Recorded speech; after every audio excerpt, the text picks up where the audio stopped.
6.5 pounds. Got a guy around my size. I'm going to do it in 14 minutes. Clean.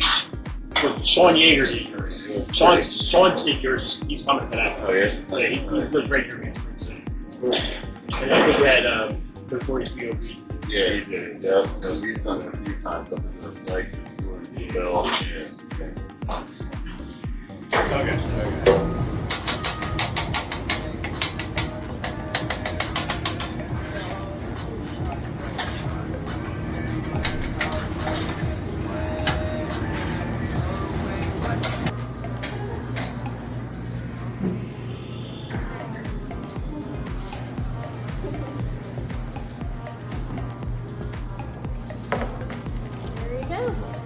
All right, this is Frankie Floats. We're here at Pudge's on Route 100 in South Coventry. A friend of mine, Pete Ritter from New Jersey, is here to attempt the Pudge's Challenge. It's a giant cheesesteak with 150 pounds of French fries. He's got to do a 20-ounce soda, and we got some extra water if he needs it. He's got some ketchup and other condiments there if he needs them. Sean Yeager's here in chair number 2 today. He's actually done this challenge and finished it. So how long ago did you do this challenge? I think I did it in July of 2024, so about 6 months. And how long did it take you to finish it? About 12 and a half minutes. 12 and a half minutes. You think you got a shot at 12 and a half minutes, Pete? No? So where did you drive down from today, Pete? I'm from Hampton, New Jersey. And who did you bring with you? It's my wife, my daughter Lexi, and her friend Isabel. So your wife has a name? And Yes, her name's Charity. Charity, all right. So Charity's here to support you, and our #1 fan, Daniel Anderson's here. He was in our hot sauce video. He's our hot sauce specialist. Okay. And I know Pete from many eating contests in my past, so he's definitely the real deal. And I think he's got a good chance of getting it done, but it's definitely not an easy challenge. So. All right, so the food came out a couple minutes ago, so I had a chance to cool down. And Pete, do you have any attack plans here? I mean, what's your go-to here? Feeling pretty good about it. I think we're going to start on this corner of the fries and work my way right across. But we're going to mix some together. I don't know. So fries, cheesesteak, and then fries at the end again? I think fries with cheesesteak, and Right. then this half fries with cheesesteak. So you're a directional eater. Yeah.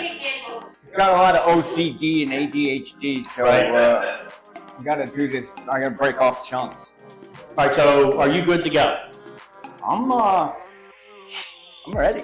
All right, so I'm going to start the timer, then we'll give you a 3, 2, 1, then you can go because there's a 5-second timer. And Gigi can hear me. We're getting ready to start. Ready? 3, 2, 1. You're on your way. We're all. All right. So Dirty Pete's going with the French fry crunch method right out of the gate. So when you did this challenge, what was your approach? I did a little bit of fries in the beginning. I started with the meat of the cheesesteak on one half, and then I actually took half of the roll and put it over the other fries to try to keep them warm towards the end of the challenge. So we're kind of keeping the heat in. Well, don't fries get soggy when they get cold? Sometimes they get soggy, sometimes they get hard, depending on how they're fried. So these are like your McDonald's fries, right? Right, yeah. So they're a little bit thicker, and either way, cold fries are not fun to eat. Right. So have you eaten any cheesesteaks bigger? I don't think I've ever seen one bigger than this in terms of meat and the length of it. Right. Definitely not around these parts. So Pete seems to be getting through the fries pretty quick, but they also seem a little chewy. Yeah, I think he's trying to conserve his water so he doesn't take up all his space. So trying to get down as much without drinking. That's usually the smart strategy. Well, the funny thing was, we were talking to Gigi, who got this set up for you. Yes. She said he had to drink a 20-ounce fountain soda. Right. And I said, can he drink the lemonade instead? So they really wanted him to drink the soda because of the carbonation. Oh, yeah. Oh. So he's got a soda and then water in the other cup over there. So it's smart. He's grabbing a little meat, little meat, little. I know he's been doing some training too, and trying to get a big portion of fries and make sure he can eat those. And so you being an eater, I did a little like cheesesteak research, okay? In what decade was the first Philly cheesesteak made? First Philly. I'll even give you a multiple choice. The 1920s, the 1930s, the 1940s, or the 1960s?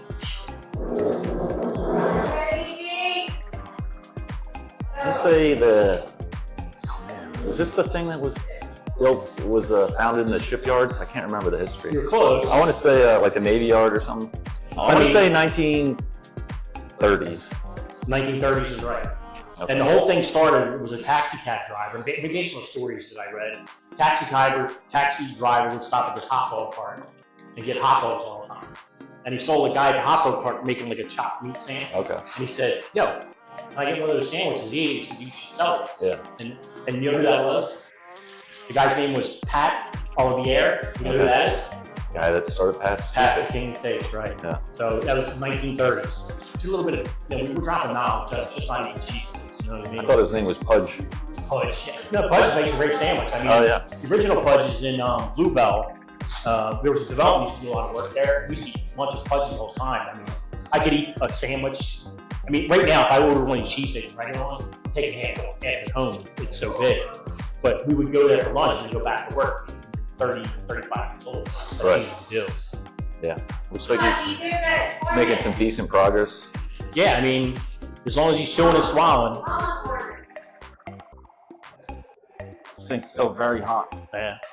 Make sure you're clearing. Clear, clear, clear.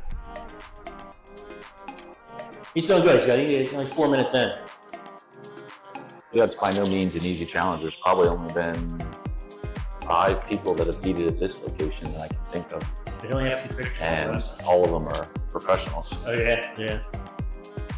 He's got the French fries sitting in the cheesesteak. Yeah. That's a good move. So when we eat for lunch, I have a rule. If there's a spot I like for lunch, I'll go 20 minutes out and I'm ready. 20 minutes? I'll go 20 minutes extra to go get a sandwich. I know it's real good. What's the furthest you'll go out of your way to get something? I mean, sometimes Shady Maple is over 45 minutes, and sometimes I'll have a hankering. Does that count? No, because Shady Maple has 9,000 things in the buffet. Oh, if I want. I said when you're in the mood for something specific. Yeah, I would Like say. you're in the mood for a burger, a real good burger, a cheesesteak. I would say. farm sandwich. I would go even a little bit further, like 30, 45 minutes. Really? Yeah. That's cool. Like I'll go to Manayunk or Conshohocken if I have to. And everybody has that debate. Who makes the best cheesesteaks? Right? So I'm not gonna. I mean, everybody has their favorite, right? Yeah. There's To me, cheesesteak wars now. when you listen to people talk about cheesesteaks, it comes down to the chop on the meat. Because I like a sliced ribeye. I like that texture. Right. And you have people that like a certain type of cheesesteak because it's like shredded. Right. And you have people that like, there's one in Manayunk that everybody loves. I'm not gonna mention Pudges, but they chop their meat so fine it's like a ground meat sandwich. Yeah, I know who you're talking about. Do you prefer any particular type of chop when you're eating cheesesteak? I mean, we're spoiled in Philadelphia, right? So Yeah, you right. go anywhere else and you ask for a cheesesteak and you're not going to get something that's good as even the worst place in Philly. Right. But I do like, not super fine, but also not like super long stringy. I think either Pat's or Gino's is like Yeah. not very chopped at all. Right. I like sliced ribeye. And then I like the Cooper Sharp in it. The Whiz is good, but the Cooper Sharp is just Right. takes it to a whole nother level. And then some fried onions. Right. People will hate me, but You're doing good on time, Pete. if I had my say, I would even put a little bit of ketchup on it. Right. Kill me, whatever. Shoot me.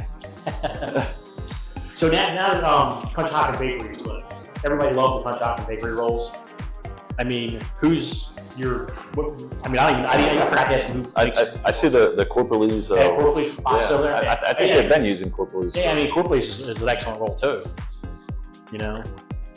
Nice grip. That's the problem when you get into South Philly. A lot of those mom and pop bakeries and supply those shops. Some of those rolls they have down there, the breading on the outside of the roll is so tough. Your mouth is beat up when you're done eating that sandwich. Yeah, but it's kind of like the cheesesteak wars now. In terms of who's best, and there's places even in New Jersey where Pete lives. There's some good cheesesteak spots. Yeah. Oh, he hid some under there. Take that, Pete. Are you a mayo or no mayo guy? No mayo. I'd say that for a Yeah, host. that's a big thing. you now on social media, mayo or no mayo? On the cheesesteaks? I would think. My other days, that's a little bit of mayonnaise on the bread, 4 hours, and put it on the overheat. I think that's a Metagon thing. That's like mayo on a hoagie. It's like, why bother? All right, you're almost 7.5 minutes in. Hey, he's doing good time. There's all out there. You're right, there's hard rolls, tear up the inside of your mouth. Yep. Now he's getting into the cheesesteak, the meat of it, the meat. Well, he's been eating a little bit of meat all the way through. Meat and fries at the same time. So cheese-wise, when you get a cheesesteak, what kind of cheese you go for? Cooper Sharp. Smoked Cooper Sharp or regular? I've only seen one that has smoked Cooper Sharp around here. By the way, the smoked Cooper Sharp, it takes it to a whole new level. Yeah. But yeah, I prefer the Sharp provolone too. Provolone or Cooper Sharp? I like Sharp provolone. Okay. The Sharp provolone is good, and the Sharp cheddar is good. Yeah, too. I mean, it's amazing that how defensive people get if you don't like their style. Like if you say, "Oh, I don't like Whiz," people get mad at you, or "I don't like Cooper." But I mean, depends. But depends on, I've seen, if you read the cans of the Cheese Whiz, there's a Cheese Whiz brand, but then there's off brands. I don't know if there's cheese in it. It's a cheddar-based product. I know that much. Right. But it doesn't look like cheese when you open up a big, size 10 can. And He's got a mountain of food over there. It's not the prettiest thing, but in his defense, it's less. The more he chews with his hands, is what we call it. Right. Then the less he has to chew with his mouth. So. Right. So do you do hot peppers on cheesesteaks? I don't. I mean, like not for your good content, but like just to move for cheesesteak. No, I'll have like long hots on an Italian hoagie. Right. Something with like capicola or something, just some long hots. But right. On cheesesteaks are pretty simple. Like I said, fried onions, Cooper Sharp, some good ribeye or sirloin, depending on the place, and right. a good Philly roll. That's about all you need.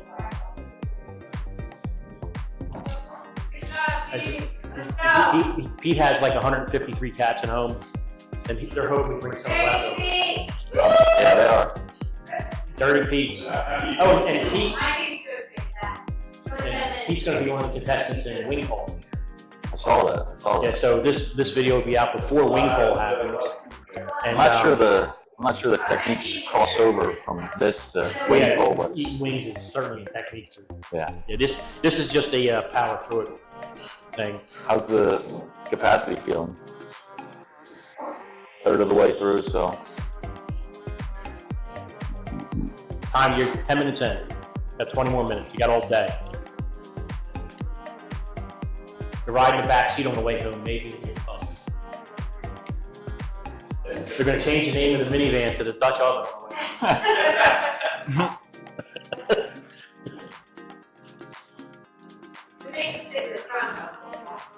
Strapping, you have a luggage rack, and strapping to the top. It's funny, I actually went to high school right across the street of Owen J. Roberts. And this place wasn't around then, but if it was, then I'm just thinking back to like me and my football team mates, and if we had known about this challenge, we probably all would have come down here one day and give me that see who could do it, or we probably all would have lost. Right. I just eat chips.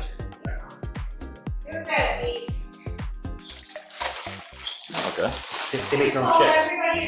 I didn't know that. So they make their own chips here. They have a ranch, and I think that's Asian. Yeah, Asian. Yeah, so when you get a sandwich here, you get homemade, specialty chips. Thick cut. Yeah, so if you're in the, these are like the time you get like at the fair, fresh made chips.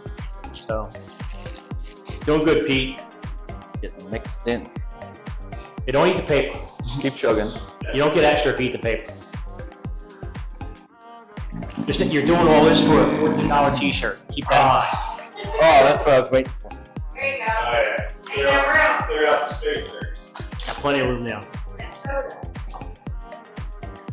Do they have a rolling jackpot here? I think so. Yeah, I think every time someone doesn't defeat it, they put in like $10. It restarts at 100. Right. 30. If 3 people have lost it, then it would be 130. it's interesting to be on this side watching somebody else Right. do it. It's like watching them struggle, and you kind of know what it's like. But Yeah, I mean, there's a difference, right? There's a difference between showing up and eating and showing up and getting hit, yeah, right? he's probably really pissed off at us just commenting. Well, look, in the very beginning, it looked like he was taking his time and enjoying those French fries.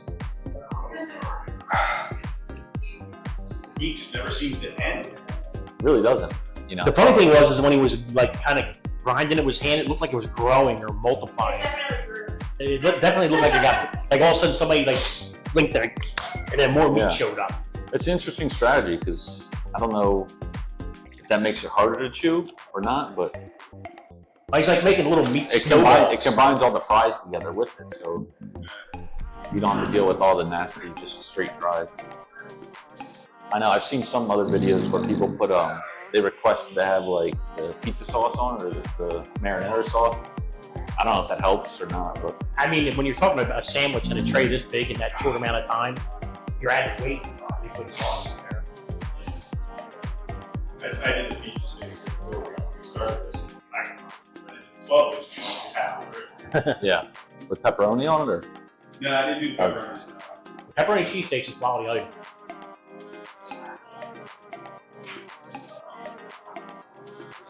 I think it was the pickles. Pickles, yeah. Pickles. Hey Dan, you think you could finish that? No? You don't think you got a couple to go containers?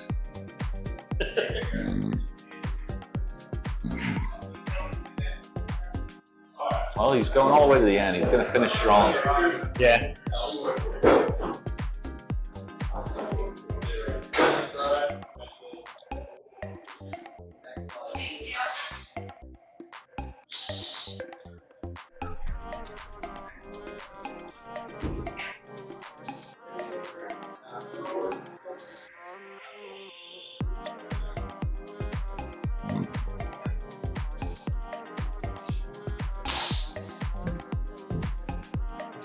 Stay with them the rest of the day for sure.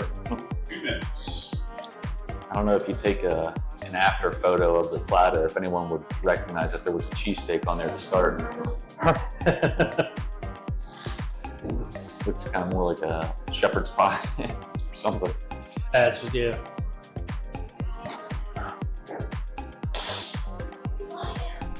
100 seconds left. I mean, it almost is like a shepherd's pie with the ground beef and the potatoes. Yeah.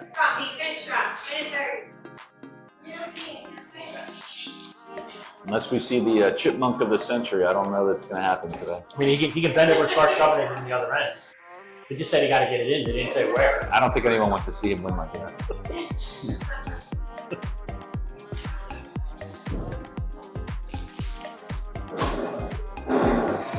Yeah, I was told it was usually not busy here in the afternoon. Pretty busy. 1 minute. 1 minute.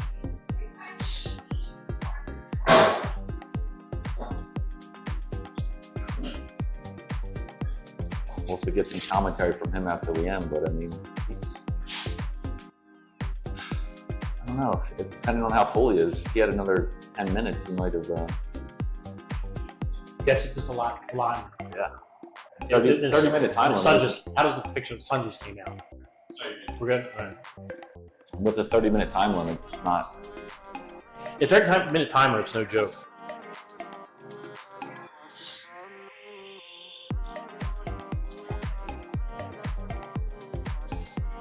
Finish strong. 15 ticks.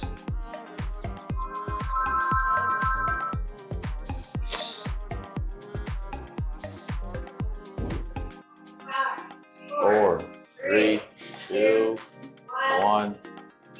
On paper towels.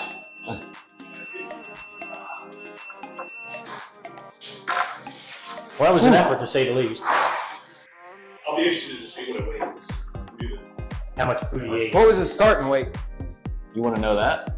Well, I mean, that included the tray and I have everything. to take the tray out, but I know what my tray weighs, so I could do the math. What was the total weight when it started? 140.8 ounces, which is That's 8.8 pounds.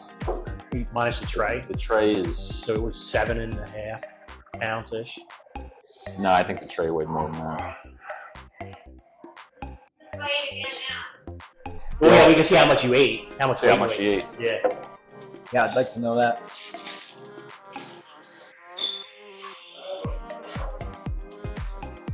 Take that napkin off.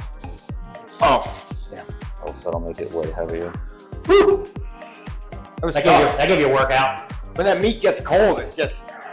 Starts to tighten up. Oh. Yeah. Let's try not to bump the table. And then let's see what we got left.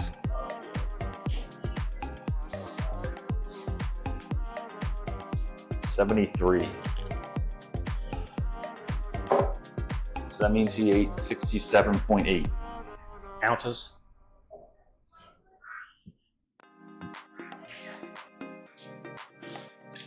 I think, right? 4.25 pounds. 140.8 minus, you said 73? Yeah. Yeah. So a little over,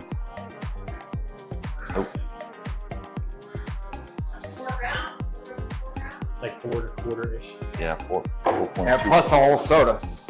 That's pretty good for, That's, So besides the overwhelming quantity, I'm about a 5-pound stomach guy, so 5 pound stomach guy. with the soda, And it depends on the food, right? Because like something like this, your stomach doesn't fill up as uniformly, but like he ate more than 5 pounds of a shortcake, right? yeah, 8 pounds of strawberry shortcake. Well, that's what they said, but it was probably definitely over 5. I was familiar with the challenge, and when he told me that he was like training with water, and he said he was drinking a gallon of water, and when he told me that earlier today, I knew he was going to be in trouble.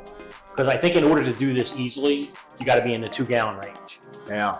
You know what I mean? If you can stretch with 2 gallons, you probably wouldn't have had any trouble getting that down. Yeah, 2 gallons. Yeah. So, I mean, it's not holding it in; it's just getting it down long enough to expand and then get rid of it. You know what I mean? But again, after you get to a gallon, he'll touch it. I don't know if he water trains or not, but the guys who water train, they get to a gallon, then they go a gallon and 12 ounces, gallon and 24 ounces, and they can't keep it down. Like, you know, I know guys that drink in the shower because they don't know which end is going to come out. It's pretty rough when you get that serious about the water training. You'll have to cut this out of the video. Nah, it's interesting concept.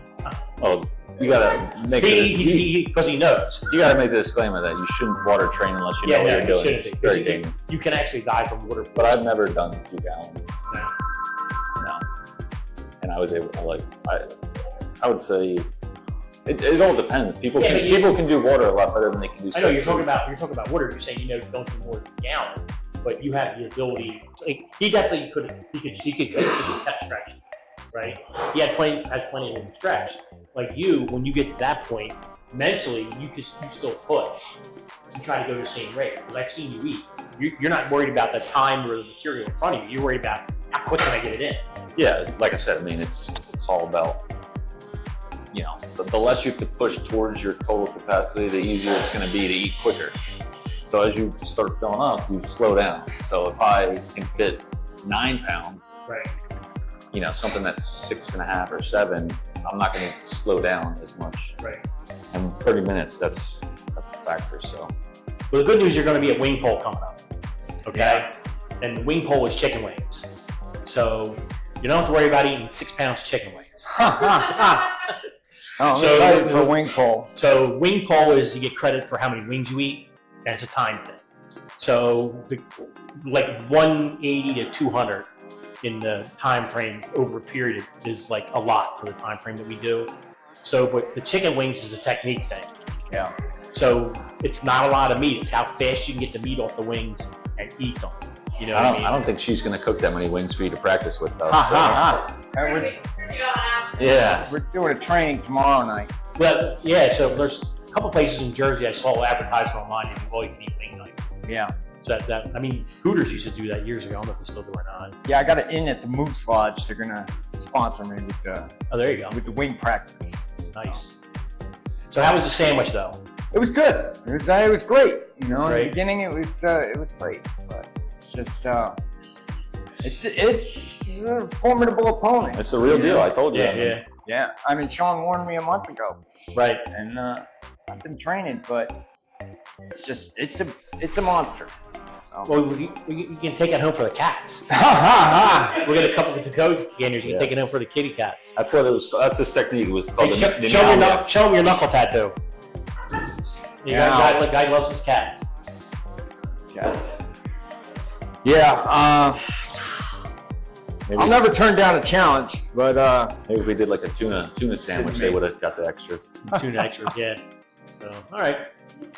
Well, today is playoff Saturday, and they have some playoff games going to start at 4:30ish, so I want to be home for that.